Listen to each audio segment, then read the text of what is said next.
Madam Secretary, welcome to the Daily Social Distancing Show. I'm delighted to be with you. Thanks for asking me.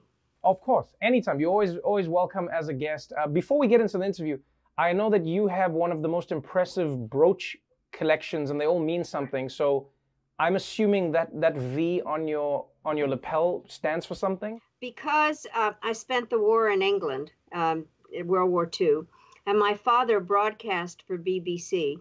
I listened to BBC every night, and they, with kettle drums, would do the first five notes of Beethoven's Fifth, da da da dum, which in Morse code is V for victory.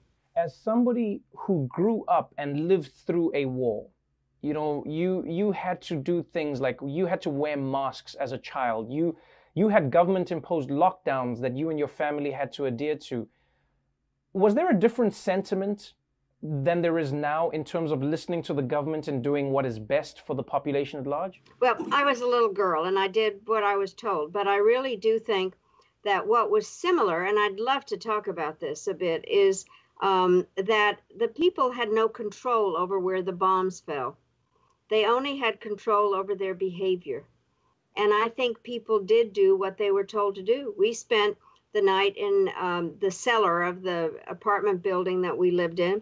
My father, when we moved out of London, was an air raid warden, and they had blackouts and everything. And I think people did what they were told to do, and their behavior made all the difference. Do you think there's a reason we've seen such a shift in how people don't trust their governments now? Because the American president, for instance, has said, Trump has said that he sees this like wartime, and yet his own administration gives conflicting instructions on what to do. The White House has coronavirus instructions, and yet he's tweeting out that people should go out and open America. So, how do you think the American public should deal with a situation like this when the leader doesn't seem to have a concise point of view?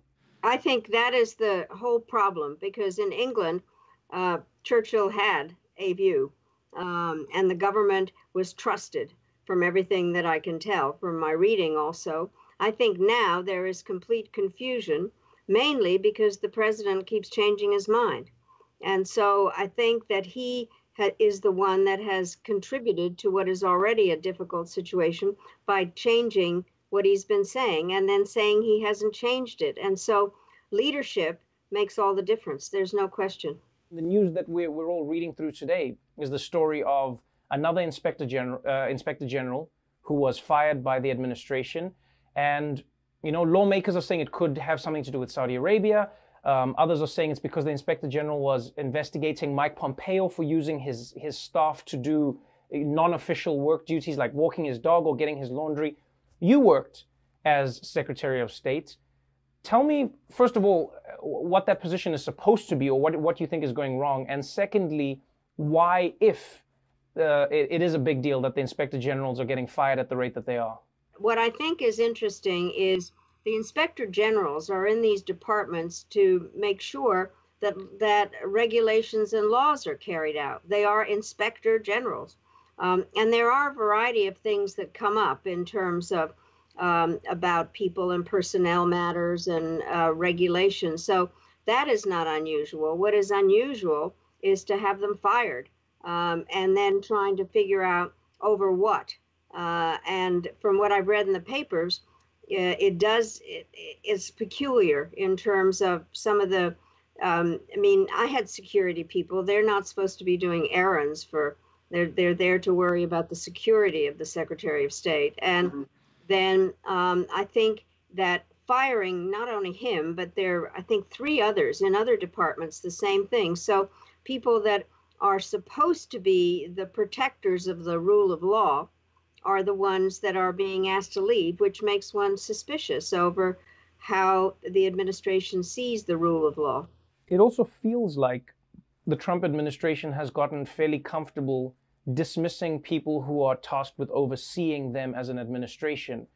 Is that something that Americans should worry about, or is that merely just America's system working the way it's supposed to work and maybe people are not used to it? No, I do think that it's something that people need to worry about if it's repeated, in terms of how people that work in the government, and I believe this from having worked in it a number of times, both on the legislative and executive side, are good, hardworking, loyal American citizens who want to do their job, and they do it for different administrations. And so to have the administration be suspicious of everybody, and think that they're not fulfilling their obligations to the Constitution is peculiar, to say the least. No, this is very strange, I think. Your book has been really interesting because you have lived quite the life. Hell and Other Destinations is the title. Why that title? I mean, it feels like we're in hell. So are you telling us about other destinations we can go to? So I'll tell you, I chose the title because it has something to do with the most famous statement I ever made was that there's a special place in hell for women who don't help each other. Right. And that statement was so famous that it ended up on a Starbucks cup. And I did think that there were other destinations that women could help each other to achieve.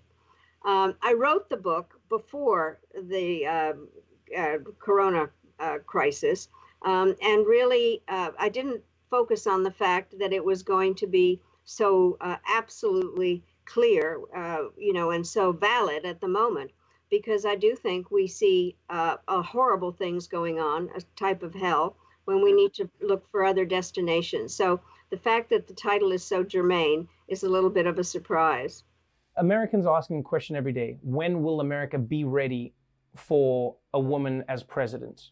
It seems like this election, it won't happen, and people are wondering if it will ever happen in the future. It's interesting that you talk about women supporting other women, because I wonder, do you think that women have a special role to play in supporting each other when it comes to getting into elected office?